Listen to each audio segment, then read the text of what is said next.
Much for the invitation. I'm really happy to be here with you all, and I'm looking forward to our discussions. So I'm going to talk about our Mediterranean Sea, some of the challenges it's facing today, and also a little bit about my work. As we all know, human beings have used the sea and its resources for their survival since the dawn of time. It's on the coast of the world that the first civilizations flourished between land and sea. Survival then gradually turned into trade, and the relationship of humans to the sea was transformed. The Mediterranean Sea, at the intersection of Europe, Asia, and Africa, has been a driver of growth and trade for millennia. Today, the Mediterranean is a center of culture, diversity, history, and economy. And even though there is a huge diversity around Mediterranean coasts, I think that when we all think about the Mediterranean, we see rocky shores, small harbors, mountains in the background, pine and olive trees, and the gentle sound of waves. The Mediterranean Sea is considered a hotspot for marine biodiversity. It is home to more than 18% of the world's marine species, even though it represents less than 1% of the ocean surface. 25% of its species are endemic, and it has a variety of precious and fragile habitats like seagrass meadows, vermeted reefs, coralligenous bottoms, etc. But it has historically suffered from the impact of human beings, since many of its resources are considered to be exploited since the 5th century before Christ. And so I would say that probably the biggest threat that the Mediterranean is facing now is plastic pollution. 134 Mediterranean marine species are victims of plastic ingestion. Around 230,000 tons of plastic are leaking into the sea every year. And this amount of waste leads to another issue, which is the production of microplastics. So how are they created? Well, with time, plastic is affected by UV radiation, which then causes it to break into microplastics.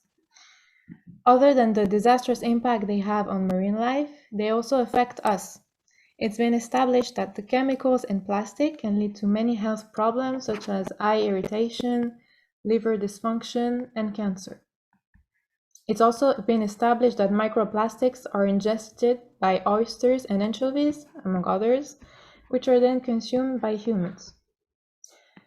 Another issue that I wanted to raise was the tropicalization of the Eastern Mediterranean. This term comes from the fact that temperatures are rising there because of the naturally extreme conditions of the Eastern Mediterranean that come from its geographical position, and also because of climate change.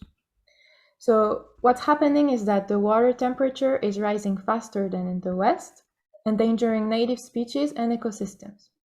Many fragile species can't adapt to higher temperatures, so they will have eventually disappear. This temperature rise also facilitates the invasion of alien species coming from the Red Sea through the Suez Canal, because they're used to tropical environments. There's over 1,000 alien species in the Mediterranean Sea. Some of them became part of the environment, some of them compete with native species, and some of them are actively endangering the local biodiversity, for example, the lionfish. So, now that we've said this, what do? Countries can develop protection programs and development projects. They can even be regional action and international actions. But what often happens is that they face an obstacle: the lack of detailed information on marine habitats and species. Because you can't protect what you don't know. This is a problem that is encountered all around the Mediterranean, but especially in the south and the east, despite recent progresses in prioritizing marine research. Good news is that the international community is more and more receptive to these issues. The first conference on the blue economy in the Mediterranean took place in November 2017. The first United Nations Conference for the Ocean also took place in 2017.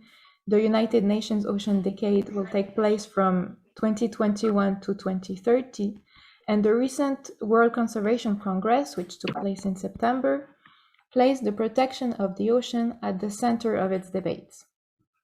Now that we're in the rebuilding phase of the world post-COVID, the World Bank said that building back better should go beyond the green recovery that is being spoken about and embrace a blue recovery. And I find that very true. So now I will tell you a little bit about what I do.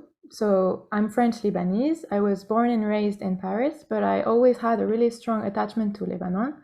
And all my life I've been passionate about the sea, and I always wanted to do everything I can to protect it.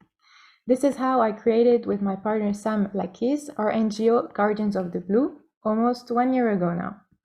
Sam was born in Byblos in the north of Lebanon, and he's been a professional scuba diver for 10 years. He dives every day in search of lionfish in the area of Byblos, and he hunts with an Hawaiian sling. Lionfish has been in Lebanon for almost 10 years, and it has completely invaded the sea and transformed the native ecosystems. So this is one of the issues that we are tackling, but we also have to face the fact that the lionfish is here to stay, and all we can do is control its spreading and raise awareness about its presence. So for now, our work is in Byblos, a Mediterranean city with a really strong historical and natural heritage. It was the religious capital of the Phoenicians, and it is a World Heritage Site, but its seabed remains to this day practically unstudied. I can count on my hands the number of scientific studies made on its coast. So one of the first things we did was a list of the fish species of the city, as well as the turtles and occasional dolphins. For that, we used the pictures taken by Xipsius Diving, the diving club of Byblos, where Sam works. So we had over 10 years of underwater photography that we went through to identify all the fish species of the area. Once again, you can't protect what you don't know, so it was really essential for us to understand the local marine life better. We also created an Instagram account where we share information about Lebanese and more broadly Eastern Mediterranean marine life, and there is also some Mediterranean sea literacy information. This was also very important for us because information about Lebanese marine life is really difficult to access, and there is a huge lack of awareness about what there is in the sea for Lebanese people. Another thing that we are doing is scuba diving cleanups in cooperation with Xipsius Diving. And our first cleanup was in the ancient harbor of the city. It brought together 14 voluntary divers who collected 1 ton and 300 kilos of marine litter. Most of it was tires, but there were also a lot of plastic, glass bottles, and cans. Depending on how the situation is evolving in Lebanon, we will organize monthly underwater cleanups and promote picking up underwater trash with the divers who come to the club. Our long-term goal is to raise awareness and educate the population on the richness of the Lebanese biodiversity and on how to protect it. Thank you very much for your attention, and if you have any questions, don't hesitate to contact me.